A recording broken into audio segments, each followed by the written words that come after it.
Okay, so get this. What if I told you there's a ridiculously simple, like $2 liquid you can mix up in your garage, and it can take gray, cracked, sun-beaten wood and make it look brand new?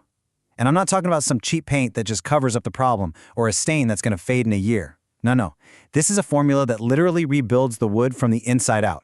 And here's the crazy part. This isn't some newfangled life hack from the internet. This is old-school knowledge. I'm talking about a formula that master craftsmen knew by heart for generations. But, it worked a little too well, and it was so incredibly cheap that a massive multi-billion-dollar industry had a very, very good reason to make sure you never heard about it. Well, today, we're digging it up. I mean, just stop and think about that for a second.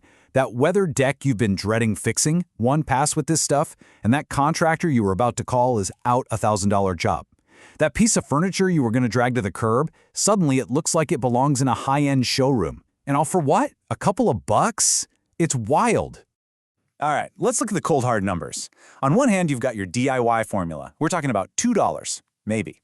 On the other hand, the national average for a pro to do the same job, almost $1,000. That's just insane. You're not just paying for their skill. You're paying a premium for knowledge they're hoping you never discover on your own. And here's the real kicker. It is just so simple to use. You don't need any fancy power tools. You don't need to spend a weekend doing back-breaking sanding. You literally need zero experience. One simple coat goes on, and it sinks deep right into the wood's cellular structure, reinforcing it from the inside. It's a completely different way of thinking compared to most modern finishes. Okay, so how on earth does this work? It feels like magic, right? But it's not. It's chemistry. And it's actually some really cool, surprisingly simple chemistry. So let's pull back the curtain and look at what's really going on at a molecular level. And here are the secret ingredients. You ready for this? Boiled linseed oil, plain old white vinegar, and turpentine. That is it. You can find all of this at any hardware store. There are no proprietary chemicals, no mystery additives with unpronounceable names. Just these 3 simple things. Okay, science time. Here's what's happening. Linseed oil is just packed with these things called fatty acids. And when they're exposed to oxygen in the air, a chemical reaction kicks off. It's called oxidation. This process makes all those little fatty acid chains link up together. It's called cross-linking, and they form this incredible, flexible, yet super durable polymer network. Think of it like it's building a web of microscopic rebar inside the wood. It's not a coating, it's a reinforcement. And this really gets to the heart of why this is so different. Think about modern finishes, like polyurethane. They basically sit on top of the wood like a layer of plastic wrap. And what happens to plastic wrap? It cracks, it gets brittle, moisture seeps underneath, and then it starts peeling. But this linseed oil formula, thinned out by the turpentine so it can really soak in, it penetrates up to 4 times deeper. It becomes a part of the wood itself. It can't peel because it's not on the wood, it's in the wood. Huge difference. And like I said, this is not a new discovery, not by a long shot. The main ingredient here, linseed oil, has a legacy that goes back, well, thousands and thousands of years. We're talking way before there were any chemical companies or big box hardware stores. I mean, just look at this timeline. The story starts with flax, which is one of the first crops humans ever cultivated. Then around 1000 BCE, ancient Chinese woodworkers are using the oil from it as the world's first wood finish. Fast forward to the 1500s, and medieval builders are using it to protect the massive doors on their cathedrals. Then, a cool bit of trivia. In 1860, an inventor named Frederick Walton sees that rubbery skin that forms on an open can of linseed oil paint and gets an idea. That idea? He invents linoleum from it. This stuff was everywhere. It was only in the 1950s, when petrochemicals came along, that this incredible formula got pushed aside, not because it didn't work, but because the new stuff was more profitable. So that begs the question, right? If this stuff is so amazing and has this incredible history, why isn't everybody using it? Why have most of us never even heard of it? Well, as it so often does, the answer comes down to money. There's a huge financial incentive to make sure simple, cheap solutions like this stay buried.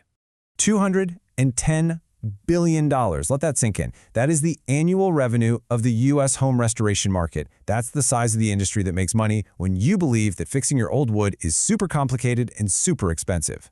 When you're looking at a number that big, it suddenly makes a lot of sense why a $2 homemade solution isn't exactly getting a primetime TV commercial, right? And this chart right here just lays it all out perfectly. Look at bar 1. You buy the 3 natural ingredients yourself. It's basically pocket change. $2. Now look at bar 2. Some company takes those same basic ingredients, puts them in a fancy can with a cool logo, and suddenly it's $30. Then, bar 3, you hire a contractor who uses those same branded products, and boom! Almost $1,000. The entire business model relies on you never finding out that you can just start and stop at bar 1. And here's the why behind it all. It's actually really simple. You can't patent linseed oil. You can't patent vinegar or turpentine. They're natural, common materials. And if you can't patent something, you can't own it exclusively. You can't build a brand monopoly or charge other companies licensing fees to use your secret formula.